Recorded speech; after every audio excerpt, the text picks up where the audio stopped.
องค์การจะตั้งมหาชนของโทรภาพแห่งชาติลาวได้สร้างขบวนการออกแห่งงานรวมเพื่อสมเสยวันกรรมกรสากลครบรอบ139 ปีในวันที่ 16 พฤษภาคม 2025 ที่โทรภาพแห่งชาติลาวองค์การจะตั้งมหาชนของโทรภาพแห่งชาติได้ร่วมกันสร้างขบวนการออกแห่งงานรวมเพื่ออนามัยตามสถานที่อาคารของสถานีด้วยการตัดหญ้าปัดกวาดบอนที่หกเหื่อและทำความสะอาดห้องระบายน้ำตามอาคารเพื่อให้มีความสะอาดจบงามและลดพรบอนแพร่พันธุ์ของยุงลายขบวนการทั้งหมดนี้แม่นเพื่อเป็นการสมเสยวันกรรมกรสากลครบรอบ139 ปีที่หากผ่านพ้นและการสร้างขบวนการเพื่อเป็นการขนรับต้อนวันเด็กน้อยสากลและวันปลูกต้นไม้แห่งชาติ1 มิถุนายนที่จะมาถึงสำหรับกิจกรรมในมื้อนี้ก็แม่นได้อนามัยเดินของสถานีโทรภาพแห่งชาติและนอกจากนั้นก็ได้มีการจัดกิจกรรมตีเปตังซึ่งว่าในนั้นก็มี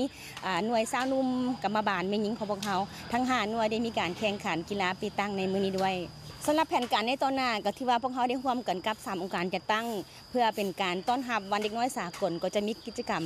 การออกให้งานการใส่ฝุ่นต้นไม้อีกเธอมีกิจกรรมหลายๆอย่างของโทรภาพแห่งชาติของพวกเขาในนามที่3องค์การจัดตั้งพวกเขาร่วมกันสร้างขบวนการเจ้ามื้อนี้ถือว่า3องค์การจะตั้งมหาชนของโทรภาพแห่งชาติพวกเฮาก็แม่นได้พร้อมกัน